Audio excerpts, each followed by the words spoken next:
Hey guys, it's Taya. We're back with another succulent gardening video, and today we're going to be talking about the basics of succulent care. So the first thing I want to talk about is pots. Oh, there's Kona. Hi Kona. Dork. She just knocked over one of my succulents. Look, she knows she's in trouble. Look at her back there. She slowly walks away. Anyway, so the first thing I want to talk about is pots for succulents. So preferably, like for me, I use terracotta pots just because they're very porous and they allow air to get through to the root system.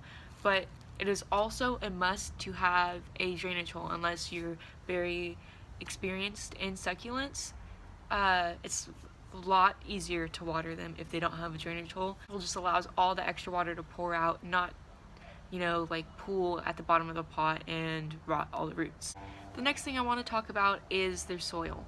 So for soil, they like to have something that's well draining, because if the water sits in there too long, again, it'll rot the roots because they'll be suffocated. And something that I like to have in my soil is pumice, because it creates kind of like air pockets for the roots and gives more air to the roots at the same time as providing more nutrients. Okay, I forgot to mention, so I'm just adding this in after I've watched the video, and I want to show you the soil that I use.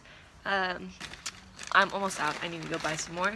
And even though I work at a nursery, I do get my soil from Lowe's, because the soil that they have at my nursery, I've noticed, is darker. It looks more like earthy kind of, and I like my soil to look lighter and have, more pumice, and the one at my nursery has perlite in it instead, so this is the one I get. Kellogg's Palm, Cactus, and Citrus Mix, and I would show you the inside, but it doesn't have that much left, so I'll show you what it looks like in my pots. So here is a pot of succulents that I just kind of threw together because they weren't doing so well, as you can see probably by the stems, and I just threw them in here to recuperate.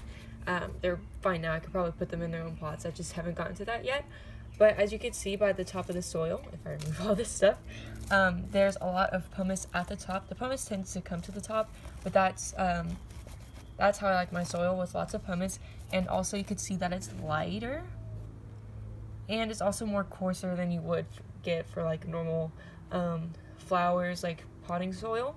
So that is the soil that I like to use.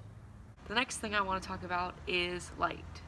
So for my succulents, they get probably morning sun until maybe around 2 o'clock.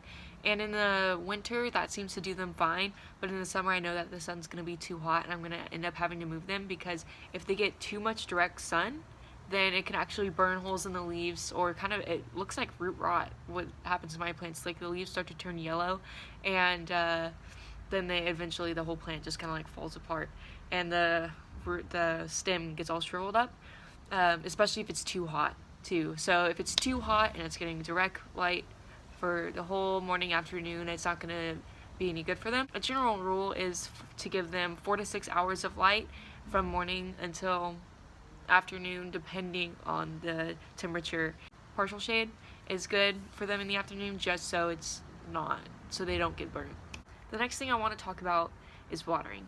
You'll hear a lot of people say that watering depends on the place you live in, which is true, and it's so frustrating to hear, but you can't really give out one piece of advice for watering that'll go like for everyone across the country and everyone's climates. I water once a week in the summertime, maybe even once every 3 days, just if it's like really hot out. And I always water in the morning, because if you water in the afternoon, you can accidentally get water droplets on the leaves and it'll burn holes through the leaves. And watering in the evening can create stagnant water and attract things like fungus gnats, or it can increase risks for bacteria.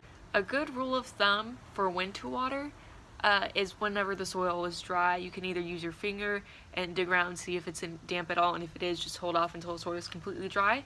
Or you can buy a moisture meter. I personally don't have one, but I hear it is a good thing to use. When you do water, don't just give them a little bit of water You definitely want to water them thoroughly. It's not that succulents don't like water, they just don't like being watered all the time and always having soggy roots. But when you do water, make sure that the water is pouring out of the bottom. What I do is I water everything once, and then I go back around. Sorry about the wind, I don't know if you'll be able to hear me. So I water them once, and then I go back around after that first round of watering, and I water them a second time just to make sure that I didn't miss, that there weren't any air pockets that prevented any parts of the soil from getting wet. Ooh, love these. The next thing that I want to talk about is fertilizing. So I personally don't fertilize, just because, I don't know, I used to not fertilize because it'd be extra money, and I used to not have a job, so I didn't want to make my mom pay for that. But I just don't fertilize now because, I mean, it does make your succulents grow faster, and it does give better blooms, but I personally just don't fertilize. I don't know why, I just choose not to. They seem fine without it, just some water and that's it. So that's all I have to talk about today for the basics of succulents. If you guys have any questions, feel free to ask. And in the next video, I'll be introducing you guys to my succulent collection, which is, I've estimated, I've counted the backyard, I haven't counted the porch, but I've estimated about over 80 pots. So you'll be able to see that next video. Bye guys!